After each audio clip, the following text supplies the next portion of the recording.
ನಮಸ್ಕಾರ ಸ್ನೇಹಿತರೆ, welcome to my YouTube channel Jwalamukhi. ಸ್ವಾಗತ ಸುಸ್ವಾಗತ. ಎಲ್ಲ ಸೌಜನ್ಯ ಹೋರಾಟಗಾರರಿಗೂ, ಸತ್ಯದ ಪರ ಇರತಕ್ಕಂಥ ಎಲ್ಲ ಹೋರಾಟಗಾರರಿಗೂ ಆರ್ಥಿಕವಾದ ಸ್ವಾಗತ. ನೋಡಿ ಸ್ನೇಹಿತರೆ, ಧರ್ಮಸ್ಥಳ ಸಂಘದ ಒಂದು ದೌರ್ಜನ್ಯಕ್ಕೆ ನಲುಗಿ ಹೋದಂತಹ ಒಂದು ಊರಿನ ಕತೆ, ಅದು ವಿಡಿಯೋ ಮುಖಾಂತರ ನಿಮಗೆ ತಿಳಿಸುವಂಥ ಪ್ರಯತ್ನ ಮಾಡ್ತೀನಿ. ಆ ವಿಡಿಯೋ ಸಮೇತ ಹಾಕ್ತೀನಿ. ಧರ್ಮಸ್ಥಳ ಸಂಘವನ್ನು ಒದ್ದು ಓಡಿಸಿದ್ದಾರೆ. ಧರ್ಮಸ್ಥಳದ ಸಂಘದ ಅಧಿಕಾರಿಗಳಿಗೆ, ನೀವು ಧರ್ಮಸ್ಥಳದ ಸಂಘದ ಅಧಿಕಾರಿಗಳು ನಮ್ಮ ಊರಿಗೆ ಬರುವಾಗಿಲ್ಲ, ಬಡ್ಡಿ ಮುಕ್ತ ನಮ್ಮ ಊರು ಆಗಬೇಕು ಎಂಬುದು ಅವರ ಧ್ಯೇಯ. ಅದಕ್ಕೋಸ್ಕರನೇ ಇಡೀ ಊರಿನ ಜನ ಧರ್ಮಸ್ಥಳ ಸಂಘದ ಅಧಿಕಾರಿಗಳಿಗೆ, ನೀವು ನಮ್ಮೂರಿಗೆ ಬರುವಾಗಿಲ್ಲ, ನೀವು ಏನಾದರೂ ಸಾಲ ಕೊಟ್ಟಿದ್ದರೆ ಬ್ಯಾಂಕಿನ ಸ್ಟೇಟ್ಮೆಂಟು ಮತ್ತೊಂದು ಪಾಸ್ಬುಕ್ಕ ಎಲ್ಲ ತಗೊಂಡು ಬನ್ನಿ, ನಾವು ಡೈರೆಕ್ಟಾಗಿ ಬ್ಯಾಂಕಿಗೆ ಹೋಗಿ ಕಟ್ತಕ್ಕಂಥದ್ದು, ಇಲ್ಲಾಂದರೆ ಕಟ್ಟುವುದೇ ಇಲ್ಲ. ನಮಗೆ ಭಾಳ ಅನ್ಯಾಯ ಮಾಡ್ತಾಯಿದ್ದೀರಿ. ಸತತವಾಗಿ ಸುಮಾರು ವರ್ಷಗಳ ಕಾಲ ಇನ್ಸೂರೆನ್ಸ್ ಕಟ್ಸ್ಕೊಂಡಿದ್ದೀರಿ, ಆ ಇನ್ಸೂರೆನ್ಸ್ ಕ್ಲೈಮ್ ಕೊಡ್ತಾ ಇಲ್ಲ. ಮತ್ತೊಂದಿಲ್ಲ, ಅಕ್ರಮ ಮೀಟ್ರ್ ಬಡ್ಡಿ ದಂಧೆಗೆ ನಿಮ್ಮ ಸಂಘ ಒಳಪಟ್ಟಿದೆ. ನಾವು ಲೆಕ್ಕ ಕೊಡ್ತಾ ಇದ್ದೀವಿ, ಲೆಕ್ಕ ಸರಿ ಹೋಗ್ತಾ ಇಲ್ಲ. ನಾವು ಲೆಕ್ಕ ಕೊಡ್ತಾ ಇದ್ದೀವಿ, ಆ ಲೆಕ್ಕಕ್ಕೆ ತಕ್ಕಂತೆ ನಿಮ್ಮ ಸಂಘ ಇಲ್ಲ. ಅಕ್ರಮ ಮೀಟ್ರ್ ಬಡ್ಡಿ ಎಂಬುದು ನಮಗೆ ಗೊತ್ತಾಗಿದೆ. ಹಾಗಾಗಿ ಬ್ಯಾಂಕಲ್ಲಿರ್ತಕ್ಕಂಥದ್ದು 8.5%, ನೀವು ಕೊಡ್ತಕ್ಕಂಥದ್ದು 14%. ಎಷ್ಟರ ಮಟ್ಟಿಗೆ ಸರಿ? ಆ ಲೋಫರ್ ನಿಮ್ಮ ಅಧ್ಯಕ್ಷ ಇದ್ದಾನಲ್ಲ, ಲೋಫರ್ ಅಧ್ಯಕ್ಷ, ಅವನು ಯಾವನೋ ನೆಗಡೆನೋ ಪಗಡೆನೋ ಗೊತ್ತಿಲ್ಲ ನನಗೆ. ಆ ಲೋಫರು ಅವನಿಗೆ ಹೋಗಿ ಹೇಳಿ, ನಮ್ಮೂರಿಂದ ನಮ್ಮ ಸಂಘ ಅಂದರೆ ಧರ್ಮಸ್ಥಳ ಸಂಘವನ್ನು ಒದ್ದೋಡಿಸಿದ್ದಾರೆ ಸರ್, ನಾವು ಆ ಊರಿಗೆ ಹೋಗೋಕ್ಕಾಗಲ್ಲ ಅಂತ ಹೇಳಿಬಿಡಿ ಅಂತೇಳಿ ಊರಿನ ಸದಸ್ಯರು ನಮ್ಮ ಸೌಜನ್ಯ ಹೋರಾಟಗಾರರಿಗೆ ಯಾವ ರೀತಿ ಹೇಳಿಕೆ ಕೊಟ್ಟಿದ್ದಾರೆ. ನಮ್ಮ ಊರಲ್ಲಿ ಧರ್ಮಸ್ಥಳ ಸಂಘ ಬ್ಯಾನ್. ನೀವು ಏನಾದರೂ ಕರೆಕ್ಟಾಗಿ ಇದ್ದರೆ, ಒಂದೇ ಅಪ್ಪನಿಗೆ ಹುಟ್ಟಿದರೆ ನಿಮ್ಮ ಅಧ್ಯಕ್ಷ ದಾಖಲಾತಿ ಇಟ್ಟುಕೊಂಡು ಬಂದು ನಮ್ಮನ್ನು ಕೋರ್ಟಿಗೆ ಕರೆಸಿ ದುಡ್ಡನ್ನು ವಸೂಲು ಮಾಡುವಂಥ ಕೆಲಸ ಮಾಡಿ ಅಂತೇಳಿ ಅಲ್ಲಿನ ಅದೇ ಊರಿನ ಜನಗಳು ಯಾವ ರೀತಿ ಹೇಳಿದ್ದಾರೆ. ಇದನ್ನು ಕೇಳಿ, ಈ ವಿಡಿಯೋವನ್ನಾದರೂ ನೋಡಿ. ನೀವು ಈ ವಿಡಿಯೋ ನೋಡಿದ ಮೇಲೆ ನೀವುಗಳು ನಿಮ್ಮ ಊರಿಂದ ಧರ್ಮಸ್ಥಳ ಸಂಘವನ್ನು ಒದ್ದು ಓಡಿಸುವಂಥ ಕೆಲಸ ಮಾಡಿ. ಇಲ್ಲ ಅಂದರೆ ನೀವು ಬಡ್ಡಿ ಕಟ್ಟಿ ನಲಗಿ ಸಾಯ್ತೀರಾ. ಎಚ್ಚರಿಕೆ. ಇದು ಜನಜಾಗೃತಿಗೋಸ್ಕರ ಮಾಹಿತಿ. ನಮಸ್ಕಾರ. ಈಗ ವಿಡಿಯೋ ನೋಡ್ಕೊಂಬನ್ನಿ, ನಿಮಗೆಲ್ಲ ಗೊತ್ತಾಗುತ್ತೆ ಈ ಲೋಫರ್ಗಳೆಲ್ಲ ಯಾವ ಥರ ಒದ್ದೋಡಿಸಬೇಕು ಅಂತ. ನಮಸ್ಕಾರ. ಧರ್ಮಸ್ಥಳ ಏನೊಂದು ಗ್ರಾಮೀಣಾಭಿವೃದ್ಧಿ ಗೋಲ್ಮಾಲ್ ಸಂಘ ಇಡೀ ರಾಜ್ಯದೊಳಗಡೆ ಬಡ್ಡಿ ದಂಧೆ ನಡೆಸ್ತಾ ಐತಿ. ನಾವು ಅದ್ರ ಬಗ್ಗೆ ಬರೀ ವಿಡಿಯೋ ಮಾಡ್ತಿಲ್ಲ, ಮನೇಲಿ ಕೂತ್ಕೊಂಡು ಎಲ್ಲೆಲ್ಲಿ ಯಾವ್ಯಾವ ಗ್ರಾಮದಲ್ಲಿ ಯುವಕರು ಜಾಗರ ಆಗ್ತಾ ಇದ್ದಾರೆ, ಮಹಿಳೆಯರು ಜಾಗೃತ ಆಗ್ತಾ ಇದ್ದಾರೆ, ಆ ಗ್ರಾಮಕ್ಕೆ ಹೋಗಿ ಅವರಿಗೆ ಏನು ಸಹಕಾರ ಕೊಡಬೇಕು, ಏನು ಜಾಗೃತಿಯ ಮಾಹಿತಿ ಕೊಡಬೇಕು, ಎಲ್ಲವನ್ನೂ ಕೂಡ ಕೊಡ್ತಾ ಇದ್ದೀವಿ.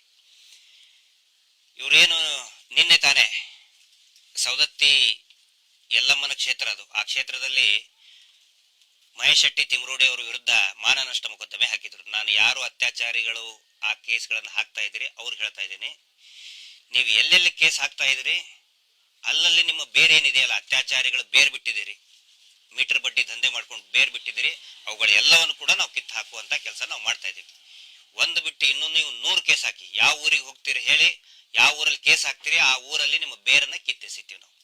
ಇವತ್ತು ಈ ಚಿಕ್ಕುಲ್ಲಾಳ ಗ್ರಾಮ ಅತ್ಯಂತ ಸಣ್ಣ ಗ್ರಾಮ ಇದು. ಈ ಸಣ್ಣ ಗ್ರಾಮದಲ್ಲಿ ಒಬ್ಬ ಅಮಾಯಕ ರಮೇಶ್ ಅನ್ನೋರು 10-12 ವರ್ಷದಿಂದ ಅವರು ಸಂಘದ ಸದಸ್ಯರಾಗಿದ್ದಾರೆ. ಉಳಿತಾಯ ಹಣ ಇಸ್ಕೊಂಡಿದ್ದೀರಿ, ಇನ್ಶೂರೆನ್ಸ್ ಮಾಡ್ತೀವಿ ಅಂತ ಹೇಳಿ ದುಡ್ಡು ಕಟ್ ಮಾಡ್ಕೋತಿದ್ದೀರಿ. ಪಾಪ ಇವತ್ತು ಅವ್ರದ್ದು ಕಾಲು ನೋವಾದಾಗ, ಕಾಲು ಬಾವು ಬಂದಿದೆ, ಅವ್ರ ಆಸ್ಪತ್ರೆ ಚಿಕಿತ್ಸೆ ಬೇಕು ಅಂದಾಗ ಒಂದೇ ₹1 ಕೂಡ ಕೊಡ್ಲಿಲ್ಲ. ಇದು ಗ್ರಾಮೀಣಾಭಿವೃದ್ಧಿನ ಇದು. ಅದಕ್ಕೆ ನಾನು ಎಲ್ರಿಗೂ ಹೇಳ್ತಾ ಇದ್ದೀನಿ, ಇನ್ನು ಬಳಿಕ ದಯವಿಟ್ಟು ಈ ಗ್ರಾಮ ಎಷ್ಟು ಪೂರ್ತಿ 14 ಸಂಘ ಅಲ್ಲ, 16 ಸಂಘಗಳು ಇವತ್ತು ಚಿಕ್ಕುಲ್ಲಾಳ ಗ್ರಾಮದಲ್ಲಿ ನಿಂತು ಹೋಗಿದೆ. ಇದರ ಅರ್ಥ ಈ ಬಡ್ಡಿ ವ್ಯವಹಾರದ ನರಕದಿಂದ ಈ ಗ್ರಾಮಸ್ಥರು ಹೊರಗಡೆ ಬಂದಿದ್ದಾರೆ. ಇನ್ನು ಬಳಿಕ ಈ ಗ್ರಾಮದ ಹೊರಗಡೆ ಬೋರ್ಡ್ ಕೂಡ ಹಾಕೋರಿದ್ದಾರೆ. ಅವರು ಇದು ಬಡ್ಡಿ ರಹಿತ ಗ್ರಾಮ ಅಂತ ಹೇಳಿನೇ ಹಾಕೋರಿದ್ದಾರೆ.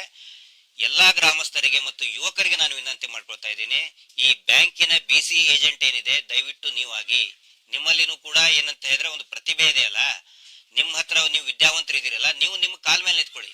ಎಲ್ಲಾ ಗ್ರಾಮೀಣ ಭಾಗದಲ್ಲಿರುವ ಜನರಿಗೆ ನಾನು ವಿನಂತಿ ಮಾಡ್ಕೊಳ್ತಾ ಇದ್ದೀನಿ, ಸಂಘಗಳನ್ನ ನೀವು ರಚನೆ ಮಾಡಿ. ನೀವು ಸಂಘಗಳನ್ನ ಮಾಡಬೇಡಿ ಅಂತ ಹೇಳ್ತಾ ಇಲ್ಲ, ಸಂಘಗಳು ಇರಬೇಕು ಗ್ರಾಮದಲ್ಲಿ.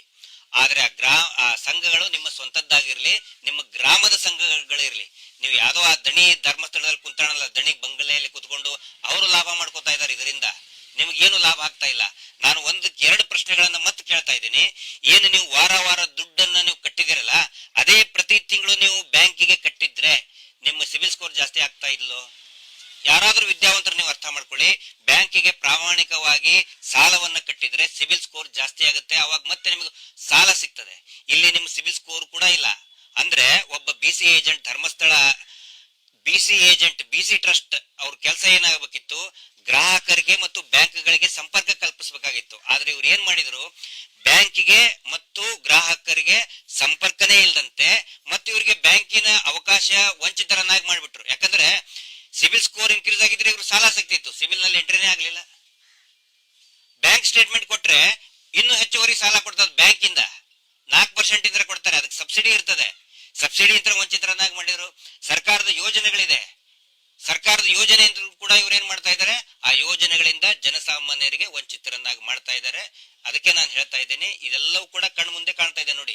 ಅದಕ್ಕೆ ಹೇಳೋದು, ಅಂಗೈ ಮೇಲಿನ, ಕನ್ನಡದಲ್ಲಿ ಗಾದೆ ಇದೆಯಲ್ಲ, ಏನದು, ಅಂಗೈ ಮೇಲಿನ ಹುಣ್ಣಿಗೆ ಸೆಲ್ಫಿ ಬೇಕೆ.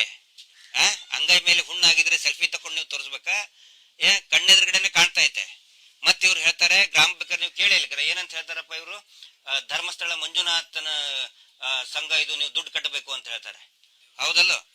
ಆದ್ರೆ ಇವರೇ ಸ್ವತಃ ಹೇಳ್ತಾರೆ, ದೇವ್ರದ್ದು ದುಡ್ಡು ಅಂತ ಹೇಳ್ತಾರೆ. ದುಡ್ಡಿದು ಯಾರ ಮೋಸ ತಗ್ದೆ ಬಜ್ಜಿ ಏನ್ ಮಾಡಕ್ ಬರಲ್ಲ, ಈ ದೇವಸ್ಥಾನದ ದುಡ್ಡಿದು ದೇವ್ರಿಗೆ ಹೋಗ್ತೈತಿ.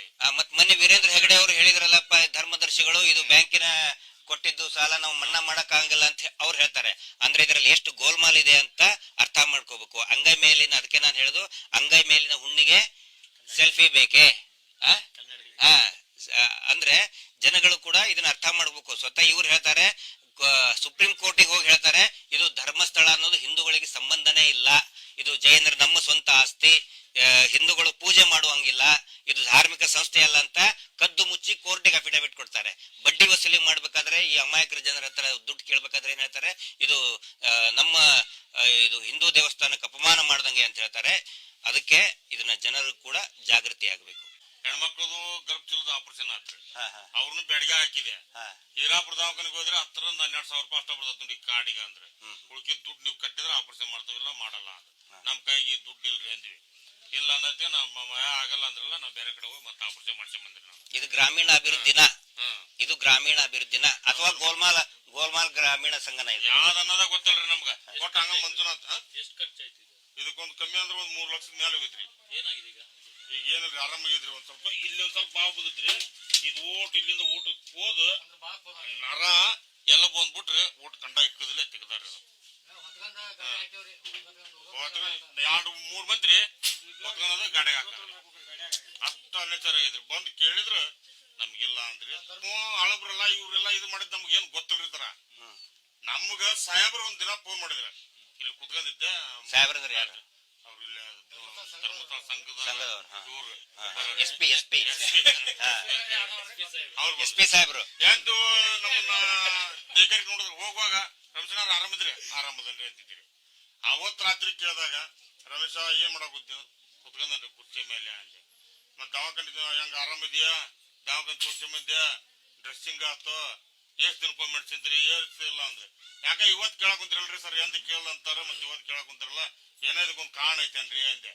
ಇಲ್ಲ, ಏನೋ ಒಂದ್ ಸ್ವಲ್ಪ ನಿಮ್ಮ ಅಂಗಡಿಯಾಗನ ಯಾರ ಏನ ಅಂದ್ರ ಅಂತ.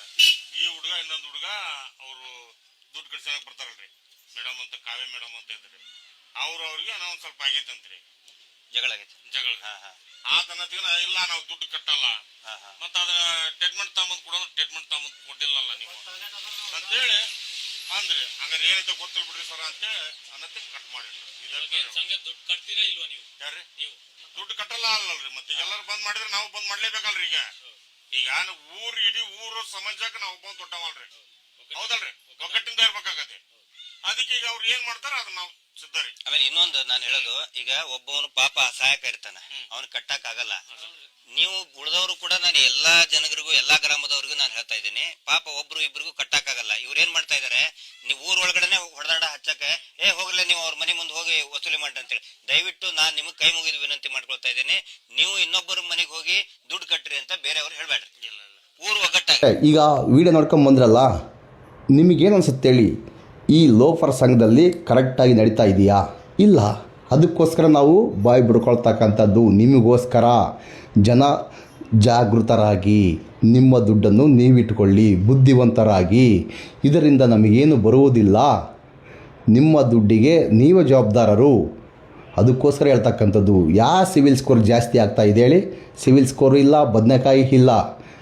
ಧರ್ಮಸ್ಥಳ SKRDP ಸಂಸ್ಥೆ ಅದು ನಿಮಗೆ ಕೊಡ್ತಕ್ಕಂಥ ದುಡ್ಡು ಸೇವಾ ದುಡ್ಡು, ಅಂದರೆ ನೀವು ಉದ್ಧಾರ ಆಗಲಿ ಅಂತ, ವಾಪಸ್ ಕಟ್ಟಿ ಅಂತ ಎಲ್ಲಿ ಆರ್ಡ್ರ್ ಇಲ್ಲ. ಅರ್ಥ ಮಾಡ್ಕೊಳ್ಳಿ. 1 ರೂಪಾಯಿನೂ ಕಟ್ಟಕ್ಕೆ ಹೋಗಬೇಡಿ. ಏನು ಕಿತ್ಕೊಬೇಕು ಆಗಲ್ಲ ಆ ಲೋಫರ್ಗಳ ಕೈಯಿಂದ. ನಮಸ್ಕಾರ. ವಿಡಿಯೋ ನೋಡಿದ್ದಕ್ಕೆ ಮುಂದಿನ ವಿಡಿಯೋದಲ್ಲಿ ಸಿಗುವ. Justice for Sowjanya. ನಮಸ್ಕಾರ.